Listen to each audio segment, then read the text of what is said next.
오늘 우리에게 주신 하나님의 말씀 히브리서 6장 4절에서부터 8절까지 봅니다. 한번 비침을 얻고 하늘의 은사를 맛보고 성령에 참여한 바 되고 하나님의 선한 말씀과 내세의 능력을 맛보고 타락한 자들은 다시 새롭게 하여 회개케 할 수 없나니 이는 자기가 하나님의 아들을 다시 십자가에 못 박아 현저히 욕을 보임이라. 땅이 그 위에 자주 내리는 비를 흡수하여 밭가는 자들을 쓰기에 합당한 채소를 내면 하나님께 복을 받고 만일 가시와 엉겅퀴를 내면 버림을 당하고 저주함에 가까워 그 마지막은 불사름이 되리라. 아멘. 할렐루야. 오늘 말씀의 제목은 히브리서 6장 4절에서부터 8절까지 열매를 맺는 성숙함이라는 말씀의 제목을 가지고 은혜를 나누도록 하겠습니다. 5장 12절서부터 6장 4, 8절까지 이르는 말씀을 간략간략하게 정리를 한다면은 성도들이 신앙이 성숙하지 못하는 이유가 무엇이냐? 그것은 날마다 젖만 먹고 안 됩니다. 젖이나 먹고 단단한 식물을 못 먹을 자가 되었기 때문에 듣는 귀도 둔하다. 알아듣는 것이 둔한 것이죠. 대저젖을 먹는 자마다 어린아이다. 예. 그 어린아이들은 무엇을 못하느냐면 의의 말씀을 경험할 줄을 모른다. 의의 말씀을 경험할 줄 알고 또한 지각을 사용함으로 연단을 받아서 선악을 분별하는 자들이니라. 그런데 지각을 사용함으로 연단을 받아 선악을 분별하는 내용에 관하여서 성도들이 무슨 생각을 하느냐면은 모든 것을 다 긍정적으로 생각한다. 이런 긍정적인 사고방식을 마치 단단한 식물을 가지고 지각의 연단을 받은 사람처럼 착각하는 경우가 있어요. 그런데 그런 의미보다도 그걸 훨씬 뛰어넘는 의미가 우리 안에 예수 그리스도의 복음 진리 안에 있는 거죠. 그 내용을 보게 되면 6장 2절 말씀을 보시기 바랍니다. 6장 2절 세례들과 안수와 죽은 자의 부활과 영원한 심판에 관한 교훈의 털을 다시 닦지 말고 완전한 대로 나아가라. 그냥 계속해서 십자가 부활의 능력과 그 복음 부활의 놀라운 산소망에 관련 메시지를 듣긴 듣죠. 그런데 그 다음에는 어떻게 하느냐? 완전한 대로 나아가라 그러잖아요. 이제는 털을 다시 닦지 말고 완전한 대로 나아가라 그러는데 계속해서 젖먹이 신앙과 같은 그와 같은 것만 계속 메시지를 듣고 있는다고요. 이 주님께서 나아가라, 완전한 대로 나아가도록 준비가 되어 있다. 3절 말씀 보시기 바랍니다. 어떤 준비가 되어 있느냐? 하나님께서 허락하시면 우리가 이것을 하리라. 하나님이 준비가 다 되어 있어요. 왜 준비가 되어 있을까요? 예수 그리스도와 함께 우리가 십자가에 못 박혀 죽었기 때문에 이제 내가 사는 것이 아니라 그리스도가 내 안에 사셔요. 그렇기 때문에 하나님은 그리스도가 내 안에 사시게 하심으로 하나님은 모든 준비가 다 되어 있는 거예요. 그러면 내가 무엇을 하면 되느냐? 무엇을 하면은 단단한 식물을 먹을 수가 있고 그 다음에 또 의의 말씀을 경험할 수가 있고 우리 지각의 연단을 받아가지고 선악을 분별하는 자들에 이르기까지 가능하느냐? 그것은 7절과 8절 속에서 그 핵심이 오늘 본문 말씀 속에 있습니다. 다시 한번 그것을 보시기 바랍니다. 땅이 그 위에 자주 내리는 비를 흡수하여 밭가는 자들의 쓰기에 합당한 채소를 내면 하나님께 복을 받고 만일 가시와 엉겅퀴를 내면 버림을 당하고 저주함에 가까워 그 마지막은 불사름이 되리라. 이런 내용이 나와 있는데 여러분과 내 속에서 장성한 자의 이 단단한 식물을 먹을 수가 있고 그 다음에 또 성장하고 성숙하려면은 우리 마음의 밭에서 가시와 엉겅퀴를 제거를 시켜야 해요. 그래야 부드러운 땅이 될 거 아니에요. 예수님이 말씀하시길 네 가지 밭을 말씀하셔요. 돌짝밭이, 길가밭이 있고 그 다음에 가시떨기 밭이 있다고 그랬잖아요. 그 다음에 좋은 땅이 나오잖아요. 그럼 우리는 생각할 때 운명적으로 아니면 예정적으로 좋은 땅 가진 마음의 밭이 사람이 있다 이렇게 생각을 하죠. 그런데 그 의미가 아니에요. 예수님이 말하는 건. 예수님이 보실 때는 모든 사람이 다 길가밭일 수가 있어요. 예수님이 보실 때는 모든 사람이 다 돌짝밭이고 예수님이 보실 때는 모든 사람이 다 가시떨기 밭이에요. 그런데 이 모든 것을 주님께서 기경하시겠다라는 거예요. 그리스도께서 내 안에 오셔서 길가밭도 기경을 하고 돌짝밭도 기경을 하고 그 다음에 가시떨기 밭이 있는 이 모든 것까지 전체를 기경해가지고 마침내 뭘 만드느냐? 좋은 땅을 만드시겠다는 거예요. 그래서 심겨가지고 30배, 60배, 100배의 결실을 맺겠다라는 거 아니에요. 마틴 루터는 자기 아버지가 너무나 엄격한 분이셨어요. 그리고 아버지가 엄격하니까는 또 법적인 것이나 도덕적인 것이 너무나 엄격한 잣대를 너무나 높게 가지고 있었어요. 그러다 보니까 마틴 루터의 이 혼적인 자아 속에 충격적인 것이 일생을 자리 잡을 수밖에 없었어요. 그 사람은 거기에 매여가지고 살아야만 해요. 그게 뭐냐면은 아버지가 원하는 도덕적인 완벽한 기준, 아버지가 원하는 법적인 기준, 이 모든 것들에 자기가 따라 미칠 수가 없는 것 때문에 죄책감의 멍에를 가지고 살아요. 근데 왜 이 얘기를 하느냐? 그가 하나님을 알고 예수님을 알잖아요. 신부가까지 되었잖아요. 신부까지 되었는데도 계속해서 그의 영혼은 자유를 얻지를 못해요. 계속 죄책감의 멍에에 시달려요. 이처럼 죄책감의 멍에가 큰 사람은 양심이 너무나 예민한 일종의 저주가 와 있는 거예요. 여러분들 양심이 화인 맞은 것도 저주이지만 양심이 너무 약해가지고 예민한 이것도요 일종의 저주예요. 이걸 전체를 벗어나게 하시기 위해서 주님은 너희는 말씀을 떠나서 좌로나 우로나 치우치지 말라는 것을 통하여서 주님이 그리스도 안에서의 참 자유를 우리에게 주시는 것인데 이 모든 것들이 다 치우친 내용들이거든요. 그런데 마틴 루터는 아버지가 너무 강해. 너무 강해가지고 마틴 루터가 자기 속에서 이걸 벗어낼 수가 없어요. 예를 들어서 지금 산불 났죠. 마틴 루터가 지금 이 시대에 있잖아요. 자기 탓이에요. 자기가 기도 안 해서 산불 난 거예요. 그러면 마틴 루터를 따라서 여러분들도 산불 예방을 위해서 기도를 못 했을 거 아니야. 이게 여러분 죄악이에요. 그러면 손해배상이 들어올 텐데 법적으로. 한전에서 무엇이 폭발돼 가지고 한전에서 손해배상을 했는데 미국에서는요. 어떤 전기회사가 그것 때문에 산불이 났어요. 그래 파산했어요. 기사를 읽어보니까. 근데 한전에서는 그게 우리가 전부 다 우리가 태운 건 아니다. 일부분이 탔다 그래가지고 지금 52억 정도를 배상할 생각을 가지고 있다고 기사가 나왔어요. 근데 그게 아니라 아니에요. 한전에 쫓아가 아니에요. 그 죄는 제 죄예요. 제 허물이에요. 그러면 그 한전에 있는 사람이 이 미친놈 봐라. 허무맹랑하죠. 양심이 너무 예민해서 그래요. 다 자기 죄. 다 자기 죄를 생각을 해요. 여러분들 그 길가에 가다가 요즘 막 크게 웅덩이에 갑자기 파여가지고 쑥 내려가는 현상도 막 나타나고 그러잖아요. 그래서 차가 빠지거나 사람이 빠지거나 그래서 다치거나 막 어쨌든 내 죄. 이래? 주님께서는 그래 네 십자가나 져라. 자기 십자가 져. 주님 지구를 보살피지 못한 저의 허물과 죄를 용서해달라고 막 어떤 사람이 그러면 네 십자가 져라. 어? 예수님이 말씀을 얼마나 정확하게 말씀해. 누구든지 나를 따라오려거든 자기를 부인하고 자기 십자가를 짊어지고 너는 나를 쫓을 것이냐 그랬지. 네가 우주의 십자가를 짊어지니 네가 지금 배트맨이냐 뭐냐 이게 세상에. 양심이 너무나 예민해도 그래요. 전철 타고 있는데 그냥 내 주를 가까이 하려 하면 하면서 어떤 분이 구걸을 하러 오면은 저 사람이 저렇게 된 것도 내 탓이다. 그러면 쫓아다니면서 가서 저거 구제를 하지 쫓아다니면서. 그러니까 뭐 때문에 그러냐면 자기 양심이 너무나 연약해가지고 죄책감의 멍에가 너무나 큰 거예요. 자유를 못 누려요.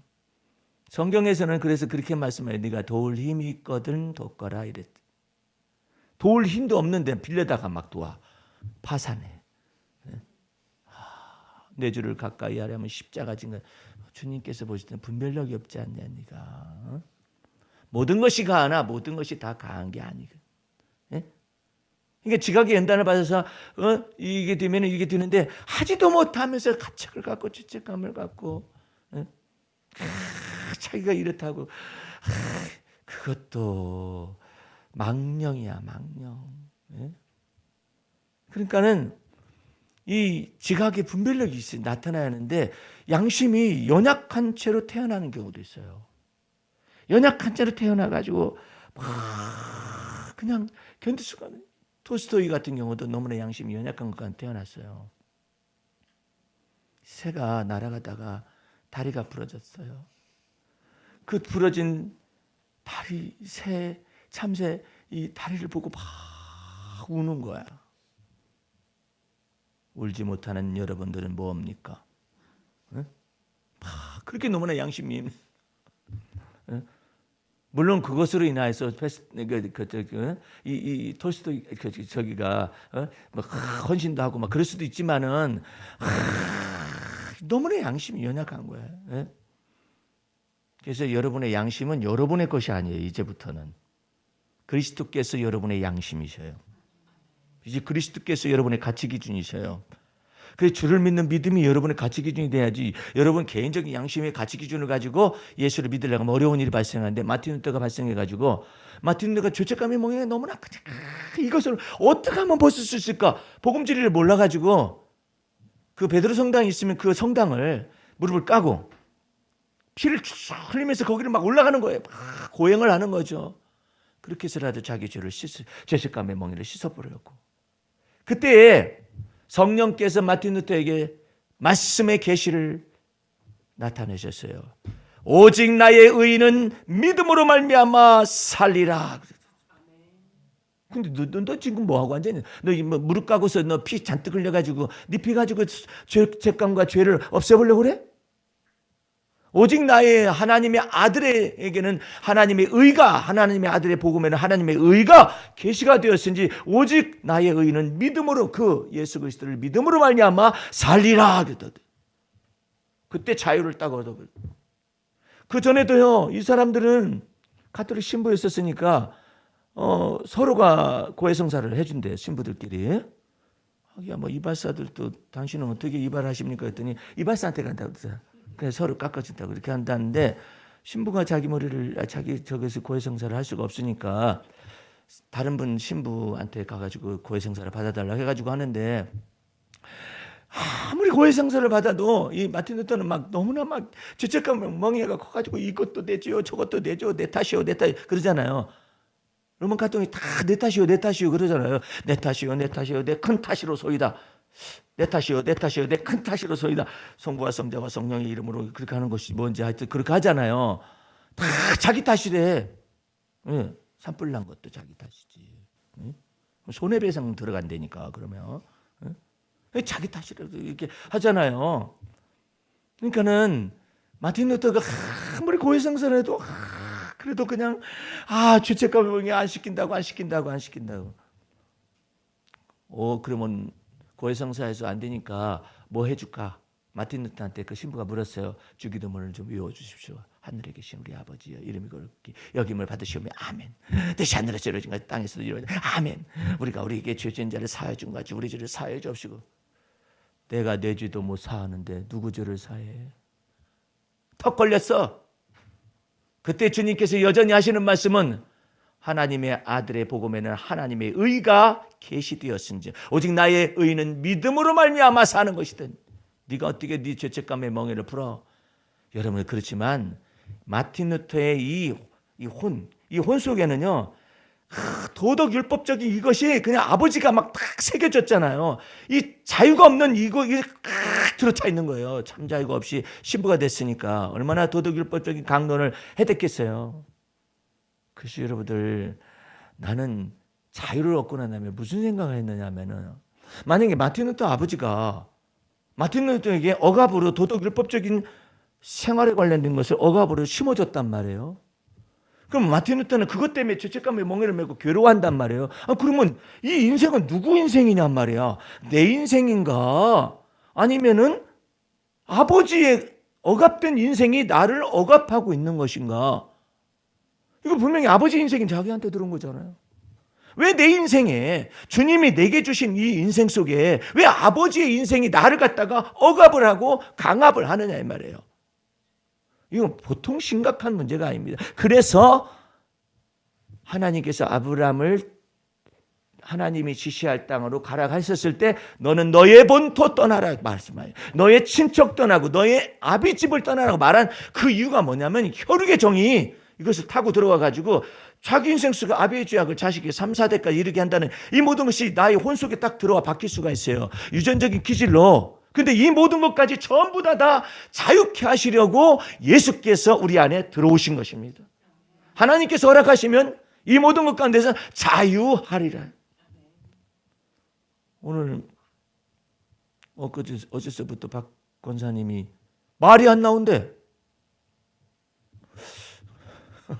말이 안 나오는 것도 있나? 말하면 되지 왜 말이 안 나와? 그건 박소라 집사님 엄마에게서 말 못하게 하는 거예요. 그것이 꽉 어느 정도로 확 잡으면은 말하고 싶어도 표현이 안 되죠. 예. 원수의 압제가 그것을 풀어낼 때 말이 안 나는데. 찬양하는 내 입술, 경배하는 하나님을 자유롭게 찬양하는데 속에준 하나님의 은혜 속에서 참 자유잖아요. 근데 그러니까 말이 안 나와. 왜? 하나님의 말씀에 아멘도 안 되고 하기도 싫어. 이것이 왜 나를 사로잡았느냔 말이에요. 근데 그것을 깨닫고 나니까 이게 사로잡아가지고 인생이 예수님이 오셔가지고 피리를 부려도 사람이 춤을 추지를 않는다면 울어도 같이 눈물 흘리지를 않는 시대가 올 것에 관해서 얘기해요. 그 당시에도 그랬었다고 그러잖아요. 다 잡히면은 억압을 받고 사로잡히면 이와 같이 되잖아요. 가장 두려운 것이 내 인생이 나도 모르는 사이 내 속에서 참 자유를 얻지 못한 것이 자식에게로 물려 들어가가지고 그 속에서 지독한 비교의식을 앓는다든지 지독한 열등감이나 지독한 우월감이라든지 이런 것들 때문에 자식이 그대로 또 살아가. 부모에게 유전받아가지고. 요한과 야고보 보세요. 예? 그 어머니가 4차원이잖아요. 4차원인데 이상한 4차원이야. 예? 와가지고 예수님 앞에 와가지고 여기 제 두 아들들이 있으니까요. 예수님 저희가 원하는 대로 다 해달라고. 예수님 기가 막힌 거예요. 내가 왜 네가 원하는 대로 내가 다 해줘야 하네. 네가 하나님의 뜻을 모르는구나. 하나님 나라를 모르는구나. 뭐 한번 말이라도 들어보자. 뭐 하기를 원하는데 하나님 나라가 임하시면요. 예수님 보좌 우편과 좌편에 우리 두 아들을 딱 앉혀달라고. 이 여자는 어떻게 가우뚱가우뚱 되잖아요. 차라리 강남 땅 몇 평을 주시고 여기 땅 무슨 평을 주시고 이렇게 재개발 지역에 뭣을 준다 이렇게 말하면 차라리 현실적이잖아요. 주님의 나라에 임하시되 그 보좌의 좌편과 우편에 저희 두 아들들을 앉혀주시기 바랍니다. 그러라고 명령하시죠. 그래. 말은 부드러운데 끄트머리 명하시죠. 그래. 얼마나 두려운 여자예요. 에? 세상에 하늘의 땅과 그 기업을 갖다가 노리는 여자예요. 보통 여자가 아니잖아요. 예수님이 하시는 말씀은 더 걸작이에요. 네가 무슨 정신으로 말하는지 네가 모르는구나. 이렇게 맨정신이 아니면 이게 아웃 오브 마인드라고 그래요. 거기 성경이 뭐 아웃 오브 마인드. 너 정신 나갔구나. 정신 나간 소리를 하고 앉아 있어요. 그러니까 그 아들들이 정신 나간 소리를 또 합니다. 예수님이 사마리아 성에 지나가려는 것을 갖다가 사마리아 사람들이 막 막아댔어요. 막아대니까 이것을 보고 나면 눈이 확 뒤집어버려요. 요한과 야고보가 동시에 말을 합니다. 내 주여 하늘에서 불을 명해가지고 아까는 땅 산다든지 하늘에 보좌를 산다고 그러더니 지 애미는 이제 이 자식놈들은 똑같은 두뇌 구조를 받아가지고 주여 하늘에서 불을 명하여가지고 저들 확 살라버리기를 원하나니 확자는 없어요. 살라버리기를 원하시느냐 하는데 참 이거 완전히 애미에 딱 들어와 있는 거예요. 예? 아버지는 우리 아들이라고 자식들의 이름을 갖다가 예수님이 특별히 붙였는데 아버지가 성질이 급했나 아버지. 그러니까 아버지의 성질 급한 거에 대해 4차원적인 이와 같은 생각이 묘한 이상한 얕하게 해가지고 그 자식의 입에서 그 놀라운 성경에 누가복음에만 기록되어지고 영원히 기록되어질 그 말씀 주여 우리가 하늘에서 불을 명하여 내려가지고 저들을 살라버리시기를 주여 원하시나이까? 이 엄청난 말. 왜 예수님이 그걸 거기다 기록을 해놓고 무사람들에게 읽게 하실까요? 네? 이 모든 것들을 다 다루어서 그 사람들을 참 자유 얻게 하시고 난 다음에 결말이 뭐예요? 사랑하는 자들아 하늘에서 불 내려가지고 확 살라버리겠다 하는 그 요한이 100세가 되도록 그냥 연단과 훈련을 받아가면서 사랑하는 자들아, 내가 불내리랴? 그런 건 아니잖아요. 사랑하는 자들아, 하나님은 사랑이시라. 하나님의 사랑이 우리에게 어떻게 나타난 바 되었는가? 하나님이 하나밖에 없는 하나님의 아들을 이 땅에 보내어주셨어. 우리 죄를 다 담당하신 것이 아닌가? 그럼 우리가 서로 사랑하자. 불내리자는 어딜 가고 이제는 사랑하자. 자유를 얻어가지고 바뀌었어요. 얼마나 아름다워요. 그 가시떨기와 그 가시밭에서 이 모든 것이 제거가 되니까 사랑이 딱 들어와서 흘러넘치잖아요. 그런데 그 두 사람 가지고 묶여 있으면은 불이 계속 내리자고 그럴 사람들이, 이 사람들이. 그러니까 먼저 형을 딱 하나님 나라로 데려가 버렸지. 순교자의 첫사람으로서 야고보를 딱 칼날에, 헤롯의 칼날에 순교하게 했잖아요. 요한이 혼자 남았잖아요. 요한이 엄마는 얼마나 대성통곡을 해주셨겠어. 순교자의 그 아들을 갖다 바치고 난 다음에. 그러나 요한의 엄마도 철이 들었어요. 철이 들어가지고 자기의 소유로서 예수님과 예수님의 사람들을 이렇게 막 제자들을 돌보는 그런 일로 참 놀랍도록 변화가 되긴 했습니다만은 어쨌든 참 자유를 못 얻어요. 그래서 여러분 각자 생각을 해야 해요. 내가 왜 주님 앞에서 가시떨기와 엉겅퀴를 갖다가 내 마음속에 있는 것들을 다 제거를 시켜야 하는가? 왜 유전적인 모든 혈통에 속한 유전적인 이와 같은 허물과 습관과 사고방식조차도 다 주 앞에서 참 자유를 얻어야 하는가? 나 자신으로부터 자유일 뿐만 아니라 본점에서 나간 지점도 자유를 얻어야지. 만약에 내가 진정 그 하나님 앞에서 참 자유를 얻어가지고 있잖아요. 자녀들은 자기 것만 계산하고 가니까 쉬워요. 그런데 내 것까지 합해가지고 자기 자식이 여전히 그것을 갖다 해먹은 죄악을 여전히 짊어지고 있다고 생각을 해보세요. 얼마나 수고하고 무거운 짐이겠느냐 말이에요. 그래서 여러분들이 예수를 잘 믿으면이라는 말을 혼동하면 안 돼요. 이전 날의 시대는 예수를 잘 믿으면 후손이 잘 됩니다. 이렇게 되어 있다면은 지금의 여러분과 내 속에서 이 메시지를 듣는 여러분들은 여러분들이 예수를 믿는 믿음 안에서 참 진리 안에서 참 자유를 날마다 얻어가면 자녀들이 자기 자신의 십자가만 지고 나갈 수가 있다 이 말이에요. 쉽고 가벼운 멍에를 줄 수가 있는 것이죠. 그러니까 어떤 자식은 애미 닮아가지고 어떤 자식은 애비 닮아가지고 말도 안 듣고 이렇게 된다 이거예요. 근데 그러면은 애비가 예수 그리스도 안에서 참 자유를 얻고 진리를 얻고 진리 안에서 참 자유를 얻고 어머니가 진리 안에서 참 자유를 얻었다 가정하십시다. 그럼 무엇이 자녀들에게 유익합니까? 자녀들은 죄가 없다는 말입니까? 안 그래요. 죄가 발생하긴 발생하는데 뭐가 없느냐면 독한 쓴뿌리가 없어진 거야. 그래서 금방 자복할 수가 있어요. 금방 마음을 돌이킬 수가 있어요. 근데 이것이 독한 쓴뿌리가 애비로부터 자식에까지 다 물려가서 견고한진을 딱 형성을 하잖아요. 예수를 믿긴 믿어요. 근데 말씀이 들려오지가 않아요. 왜? 회개 합당 열매를 여기서 맺어가지고 자식들 속에서 참 자유가 넘어가기 시작하면 자식들은 쉽고 가벼운 멍에를 메고 주님께서 주님이 주신 그 길을 능히 걸어갈 수 있도록 만드신단 말이에요. 그러므로 여러분들은 내 인생 하나만 끝나면 됐지 그렇게만 생각할 것이 아니라 주님께서는 그것까지 다 계산하셔요. 너희 부모가 아니면 너희 아버지가 너희 어머니가 예수 안에서 참 자유를 얻어가지고 너희 속에서 역사할 수 있는 바 이 모든 사단의 모든 권세와 세력을 다 제거를 시키고 너는 네게 맡겨진 바 그 모든 길을 걸어가니까 얼마나 감사하냐 이 말이에요. 그래서 여러분과 내 속에서 이 메시지를 들으면서 가시와 엉겅퀴가 우리 속에 있을 수는 있어요. 모두가 다 그런 사람일 수 있잖아요. 그러나 하나님이 허락하시면 이 모든 것까지 전부 다 자유를 얻게 하신다 이 말이에요. 할렐루야. 그래서 감사한 거죠.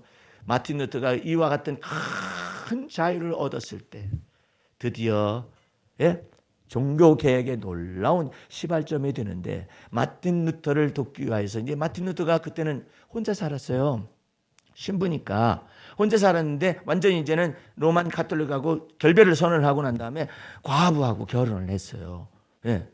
상당히 재력 있는 과부하고 결혼을 하고 그 다음에 또 백작들과 이런 사람들이 전부 다 종교개혁을 원하는 사람들하고 딱 이 사람들을 하나님이 붙여주셨어요.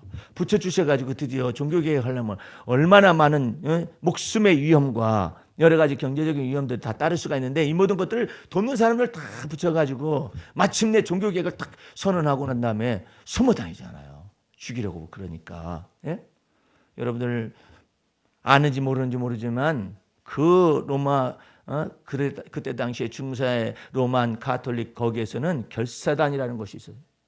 결사단이라는 것이 있어가지고 마치 사도 바울이 유대인으로서 크리스찬이 되어지니까 유대인 결사들이 붙었잖아요. 죽이려고. 그런 것처럼 그런 모임들이 있다라는 거죠. 그런데 이 모든 것 가운데서 다 주님이 돌보아 주시는 거예요. 다 돌보아 주시고 피난처를 제공해 이러셨잖아요.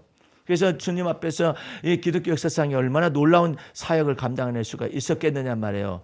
우리 주님께서 여러분과 내 삶 속에 이와 같은 놀라운 참 자유를 주시기 위하여 그리스도께서 여러분 안에 좌정하고 계셔요.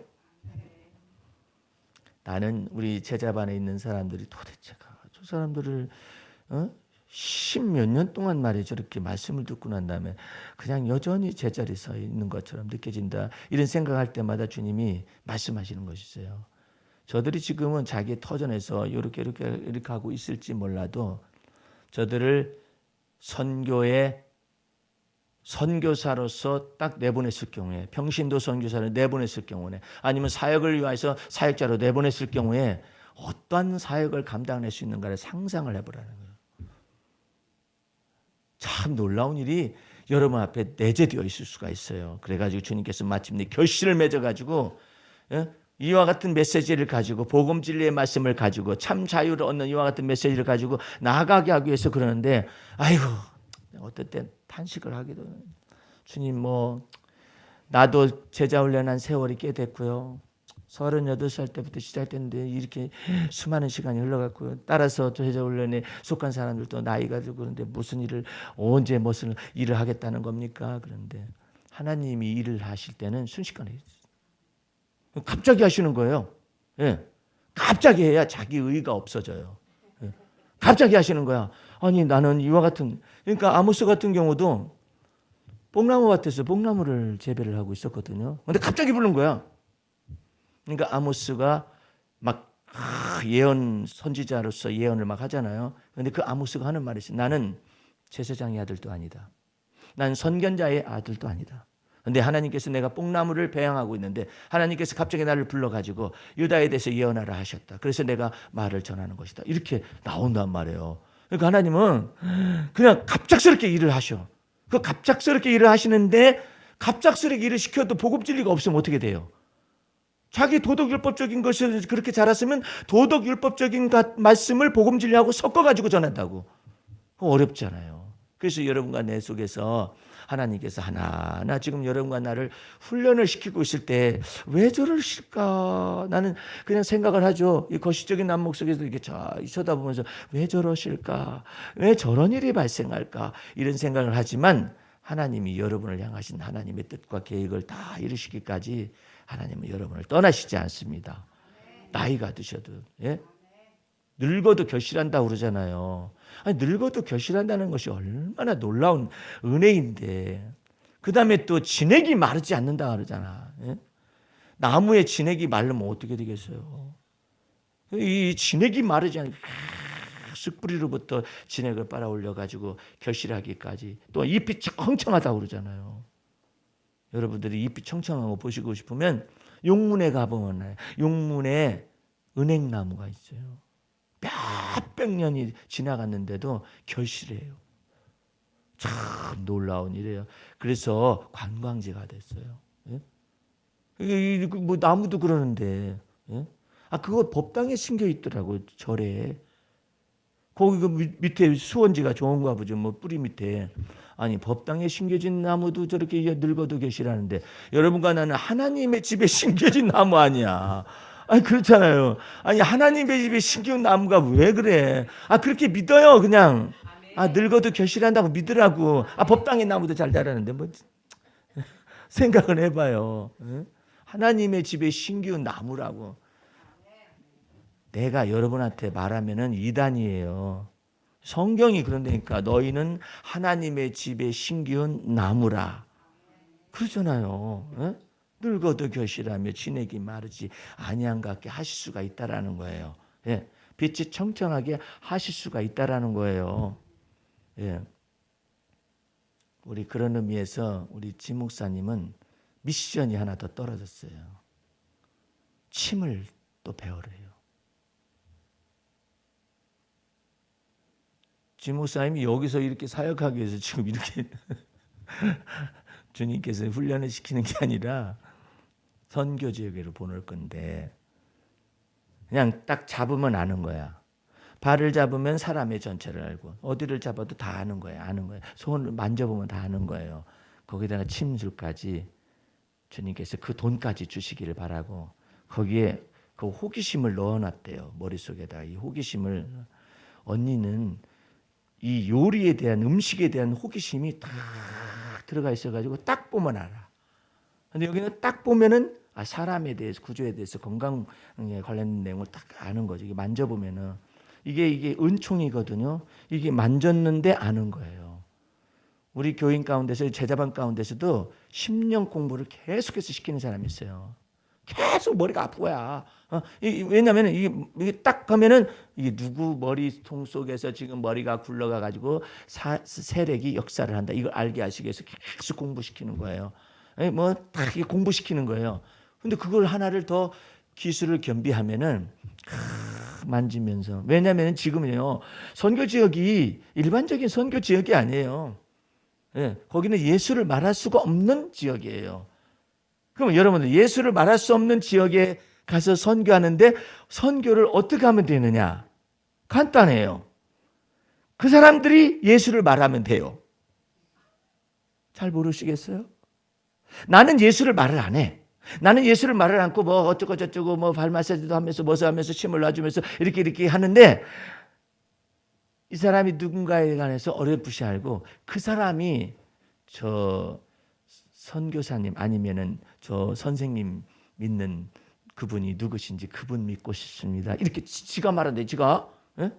그러면 아무런 법적으로 걸릴 일이 없는 그런 것으로 주님이 인도하신단 말이에요. 지가 말하는데 뭐 저 사도 바울이 뒤지게 얻어 터졌잖아요. 빌립보 감옥에서. 그렇죠? 맞았잖아요.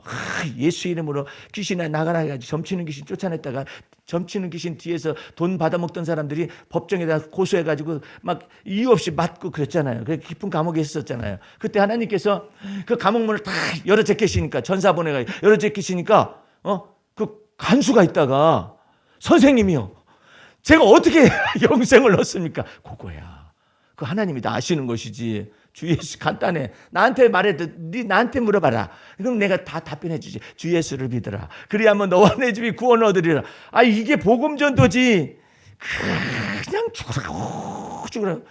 내 친구 목사님이 일본 선교사 훈련을 우리하고 같이 받아가지고 일본으로 파송을 됐는데 7년간 있었어요. 한 사람 데리고 7년간 있었어요. 한 사람 데리고 7년간 있었는데 어떻게 너 7년을 버텼느냐. 내가 그랬더니 창세기서부터 요한계시록까지 2번인가 3번인가 하니까 7년이 가더래. 그 사람들은 일본 사람들은 차 마시기를 좋아해가지고 몇 사람이 있었는데 다 떨어지고 그 사람만 이렇게 했는데 맨 마지막에 자기가 한국으로 건너오기 전에 그 사람마저 갔대. 어디로.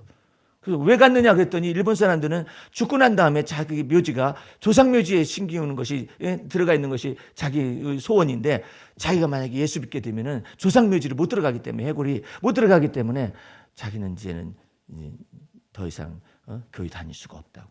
그래가지고 마지막 3년간 제자 양육하다가 그 사람이 다시 돌아가. 그런 지경에 있었어요.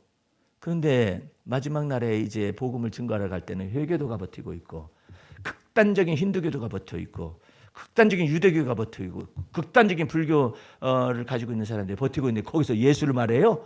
곧바로 칼 들어오지. 예? 지가 얘기하면 돼. 그런데 나는 손을 잡고 발을 잡고 이렇게 다 기도하거나 이럴 때 성령께서 역사하셔서 지가 얘기해야 된다니까. 응? 나는 얘기 한마디도 안 하는데 자기가 얘기해.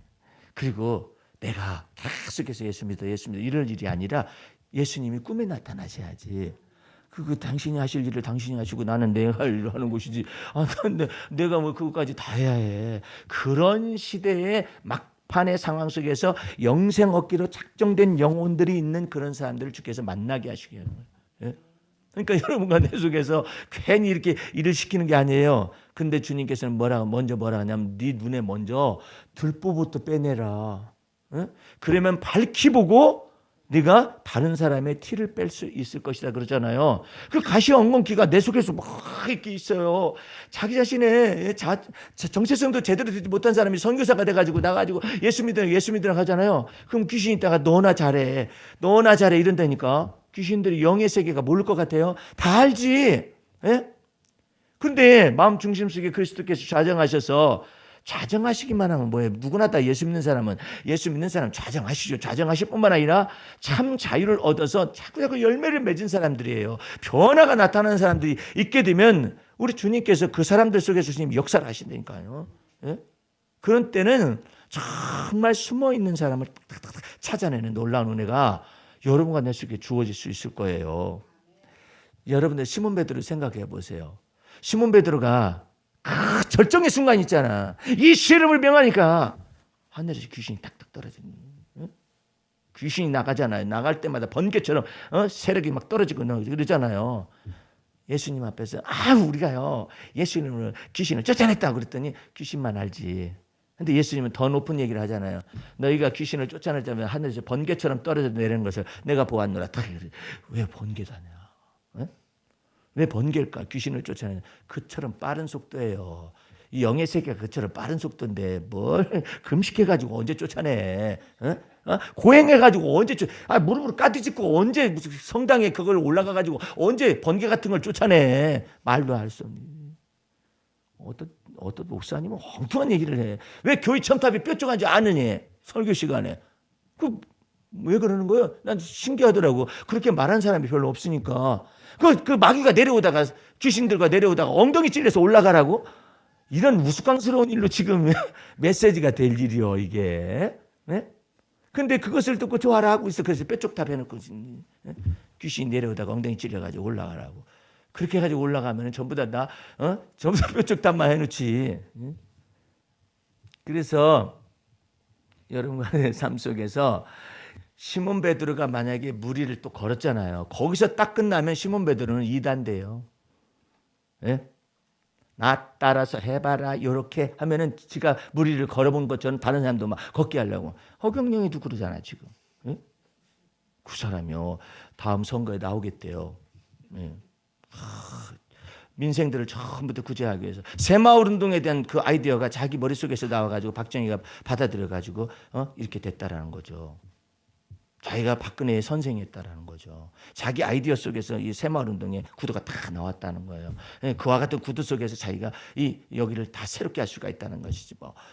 노령 기초연금 그거 다 자기가 벌써 마련했던 거. 틀린 얘기는 아니에요. 30만 원씩 준다고 했었거든. 자기가 대통령 되면. 허무 맹랑한 소리를 한다 해가지고 박근혜 때 잡아 넣었잖아요. 넣었다가 풀려나왔거든요. 다 만기 채우고 나와가지고 지금은 활약을 하는데 그 사람 강의에 참석하려면은 10만 원씩 하고 양복 딱 입고 가서 참석해야 한대요. 돈 내고 참석하고 그럴 정도로. 그 따르는 추종자들이 많다고 그러는데 어쨌든 그럴 일이 아니지 지금. 주님께서 여러분과 내 삶 속에서 왜 이렇게 간섭하시느냐 말이야. 왜 간섭을 하셔요 주님께서. 그리스도께서 내 안에 거하셔서 네 속에서 참 자유를 주기 위해서 계속 간섭을 하시는 거예요. 베드로를 그냥 막 너 왜 말 그렇게 하니? 그래서 또 간섭하시잖아. 요한과 야고보 베드로를 데리고서 변화산에 딱 갔더니 보지 못했더니 모세가 죽었다고 생각해. 모세가 나타나고 엘리야가 나타나고 예수님이 변화되셔가지고 그 변화산상에서 셋이서 얘기를 하잖아요. 요한과 야고보는 그냥 졸고 앉아 있는데 베드로는 눈을 떠서 보니까 그것이 나타나니까 주여 여기가 좋사오니 여기가 좋사오니 제가 초가집을 만들듯 주를 위하여 그 다음에 엘리야를 위하여 모세를 위하여 만들겠나이다 이러는 거야. 하늘에서 들리는 하나님의 음성은 간단해요. 잔소리 말이라 엉뚱한 소리 말고. 이는 내 사랑하는 아들이요 내 기뻐하는 자니까 예수님이시니까 넌 저의 말을 들으라 해가지고 내려보내잖아요. 너 왜 그 말을 하느냐 말이야. 그리고 왜 그런 걸 왜 다루느냐 말이에요. 그런 것들을 왜 다 다루느냐. 왜 말하는 것조차도 다 다루고 왜 간섭하시고 그러냐 이 말이에요. 주님 앞에서 주님의 마음에 맞추기 위해서 그리스도의 마음에 맞는 것이 무엇인가를 가르치기 위해서 다 이래요. 한 번은 제가 우리 애들 데리고 어렸을 때예요. 어디 먼 여행을 가게 됐는데 하필이면 차를 주차장을 세워놨는데 그 이제 주유소에다 주유하기 위해서 세워놨을 거 아니에요. 그럼 주유소 화장실이 있잖아요. 내가 이제 그 밤 늦은 시간이니까 주인이 와서 하는 것도 아니고 알바하는 사람이 와가지고 거기서 젊은 청년이 와서 이제 주유를 해줬단 말이에요. 화장실 좀 씁시다 내가 그랬어요. 그랬더니 안 돼요. 그러는 거야? 그럼 어디 화장실에 저희 가면 공중 화장실이 있으면 거기 가세요 그러는 거예요. 그래서 내가 공중 화장실 가면서 시부렁거리면서 이 새끼가 이게 네 주유소냐 임마 이게 이제 혼자 하는 거야 가면서 시부렁거리면서 이게 네 주유소야? 주유소 거기 지만 쓰라고 거기를 만들어 놓은 건가? 그래 갔다 오면서 이렇게 해가지고 이제 일단 갔다 오는 다음에 이제 주유소 다 했으니까 이제 시동을 걸고 딱 출발하려고 하는데 주님께서 내 마음속에서 그 회개하라 그랬지. 그 뭘 회개합니까? 했더니 내가 저놈이 무리한 행실을 했다라든지 그런 것들을 그냥 말하는 게 아니에요. 그냥 안 된다면 그냥 갈 것이지 뭐라고 시부렁 그거 가냐 이거야. 예? 생각을 해보세요. 기분 나쁠 거 아니에요. 내가 만약에 시부렁거리면 기분 나쁘잖아요. 지가 뭔데 지금 주유소 사장이냐 임마? 혼자서 시부렁거리고 이럴 거 아니에요. 기분도 나쁘고. 근데 주님께서 뭐라 하냐면 안 된다고 하면은 그냥 부드러운 마음으로 그냥 가면 되지. 막 시부렁. 내가 생각하니까 주님이 시부렁거리는 소리도 잘 들으셔. 숑아. 그래가지고 내가 주님 앞에 말씀을 드렸어요. 주님, 근데 궁금한 것은 제가 가서 시부렁거리는 소리까지 그것까지 다 들으시고 또 그것도 부드러운 마음으로 안 했다고 그걸 회개를 해야 하는 거예요. 예수님은 어떠신 분이셨느냐? 나는 마음이 온유하고 겸손하니 이랬죠. 알긴 잘하는데 그 마음을 본받는. 그냥 안 된다고 하면 그래요 하면서 가면 되지.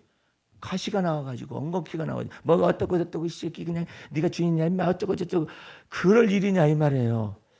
생각해보면 맞는 얘기예요. 예? 자 생각해보면 맞는 얘기인데 그때는 너무나 어려가지고 뭐 이따 이 녀석이 다 있어. 화장실 갔다 오면서도 그럴 거 아니에요. 노래 볼 거 아니에요.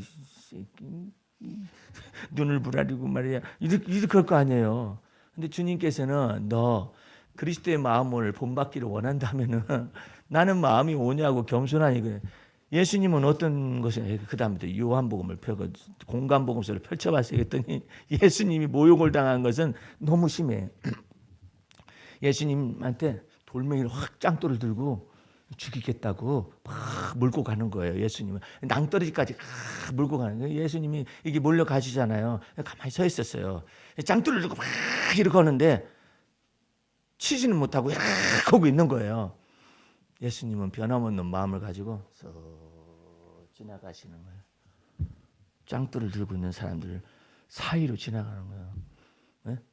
왜 그랬을까요? 예수님이 나와 아버지는 하나이니라 말을 하니까 네가 나이가 50도 못 된 것이 네가 아버지하고 하나라고? 그러니까 예수님이 거기서 끝나는 게 아니라 한마디를 더 하신 거야. 너희 조상 아브라함이 있기 전에 내가 있었느니라. 그러니까 돌멩이를 들고 막 쳐서 죽이겠다 하는데 예수님이 하면서 나는 마음이 오냐고 겸손하니 가시는 거예요. 예수님은 본받으래. 너 성질이 많이 죽었는데 아주 보통이 아닌 게 남았다. 그리고 너 성질 보통이 아닌 것을 드러내는 방법은 저렇게 알바하는 젊은 사람을 갖다 들이대가지고 너한테 말을 해 쑤셔내야 그게 나오는 거야. 응? 아이고 참 별걸 다 간섭을 하시고 별걸 다 마음을 그렇게 먹는다고 간섭하시고 그러는데 그게 다 좋은 거예요. 응? 제가 한 번은 전주에서 세미나 할 때 잊혀지지가 않아요. 거기서 기도원의 원장님이 이제 식사 대접하겠다 해가지고 가는데 차가 내가 있으니까 대접하는 사람 원장님 해가지고 태워가지고 차를 음식점 앞에 가는데 음식점 앞에 가득 찼어 주차장이. 그러니까 어쩔 수 없이 그냥 옆에 연립주택이 쭉 늘어서 있는데 거기다가 이렇게 차를 쑥 댔어요. 근데 거기에 경비원이 있더라고요. 근데 할아버지가 계시길래 이렇게 딱 댔어요. 됐으면 그분들은 먼저 가세요. 먼저 나가세요. 이제 그분들은 나가고 나 혼자 남아가지고 차 정리하고 난 다음에 잠그고 딱 나오려고 그러는데 할아버지가 있다가 여보세요. 이리 좀 와봐요. 이리 좀 와봐요. 아 예? 여기 주민이시오? 아닌 거 알면서 묻는 거죠. 아닙니다. 차 빼요.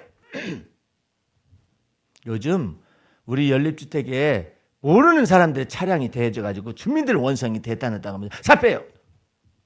그럼 말을 부드럽게 차 빼주세요. 이렇게 말하면 얼마나 좋아. 차 빼요. 성질 돋구는 거죠. 차 빼요. 막 이러는 거예요. 예? 근데 차 빼요. 이러더라고. 그래서 아이고 저기 저기 식당에 왔는데요. 이렇게 차가 이렇게 많아가지고 여기다 댔는데 혹시 제가 주차비를 필요하다면 제가 주차비를 드리고 싶으면 차 빼요. 그러니까 그 돈 받아도 이상하잖아요. 그냥 차 빼요 이러는 거예요. 그때 주님께서 내 속에서 부드럽게 그 마음이 딱 오는 거예요. 그래서 예 알았습니다. 차 빼겠습니다 하고 시부렁 안 거리고 이제 시부렁거리지 않고 이제 갔어요. 가가지고 차를 쫙 빼는데 너무나 마음이 좋은 거야. 에? 차 빼요 그랬는데 내가 왜?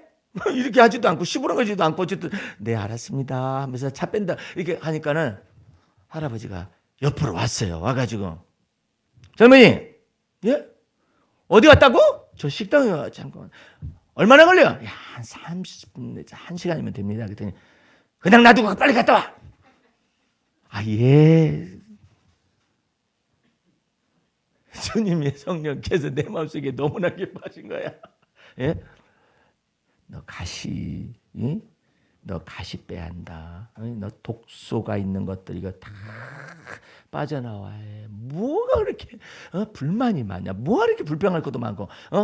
아니 꼭 마음을 그렇게 써야 해? 예수님이 나는 마음이 오냐고 겸손하니 그랬으니까 그거 쫓아가봐. 세상에 편한 거예요. 그러다 보니까 단점이 있어요.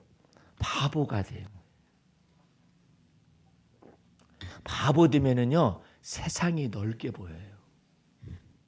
나 바본 줄 알고 다 도와줘요. 바본 줄 알아요. 막 도와줘요. 예? 바본 줄 알고. 악한데 바보 한번 내보세요. 이제 여러분을 돕는 이제 하나님이 여러분의 도움이 되어 주시고 하나님이 여러분의 방패가 되어 주세요. 논리적으로 내가 얼마나 논리성이 강한 사람이에요. 그러는데 그것도 이제 다 주님 앞에서 이제 내어 맡기고 바보가 되어 보니까 논리적인 사람들 다 와가지고 막 얘기하잖아요. 다른 논리가 더 강한 사람이 나의 그 논리적으로 말하는 사람하고 둘이 싸움이 붙은 거예요. 나는 빠져나와 버려요. 얼마나 좋아. 저들끼리 싸우니라고 막 다투니라고. 예? 예? 그러니까 나는 거기서 벗어나는 거예요. 예? 여러분과 내가 주님 앞에서 참 자유를 진리 안에서 얻기 시작하면 하나님께서 여러분을 방패가 되어주시고 도움이 되어주시고 주님이 여러분의 피난처가 되실 줄로 믿습니다. 똑똑같이 하잖아요. 그 똑똑한 것을 깨트리려는 저기 방망이를 주님께서 준비를 하셔요. 너 똑똑한 거 너 한 대 얻어 맞아볼래? 너 그것 때문에 너 똑똑한 척 하는 것 때문에 너 망신 한번 당해볼래? 이런다고요. 예. 그러니까 여러분들 그런 망신 안 당하시고 주님 안에서 예? 수고하고 무거운 짐에서 쉽고 가벼운 멍에 받고자 원하시면은 악한데 주님 안에서 미련하시기 바라고. 주님 앞에서 넘어가는 거 잘해요. 넘어가. 어제도 보니까는 무슨 저기 TV에서 그냥 내비 거기에서 나오는데 보니까는 둘이 막 운전하다가 붙었어요. 싸움이 붙었더니 세상에 자기 차 안에 있는 몽둥이를 들고 야구방망이를 들고 앞으로 가더라니까. 여러분들 운전하다가 시비 붙지 말아요. 미안하다고 그래요. 미안하다고 그래야지. 뒤에 야구방망이 가지고 다녀요. 젊은이가. 아이씨 왜 그거 오는 것 때문에 그 사람은 걸렸잖아요. 경찰에 걸렸잖아요. 요즘 무서운 세상이에요. 그러니까 차선을 갖다 이렇게 하고 말이 운전을 있다 이래. 그러면 죄송합니다. 이래야지. 내가 어땠는데요? 그러잖아. 뭐? 그렇잖아요. 화가 막 이렇게 요즘은 싸나워요. 사람들이. 싸나워진 세대가 됐어요. 말세 싸나운 것이 막 가득해요. 속에 뭐가 들었는지 몰라요. 이런 것들 막 짐승 같은 이 영이 붙어가지고 사람 속에서 짐승이 이 마음을 가지고 막 움직이는 때거든요. 근데 괜히 붙어가지고 그럴 일이 아니에요. 오늘 여러분들 주 앞에서 그리스도 예수 안에서 참 자유를 얻으면 하나님이 여러분의 방패가 되시. 하나님이 여러분의 피난처가 되시고, 이제 그런 의미에서 이것만 하나 읽고 마치도록 하겠습니다. 연두빛 봄날,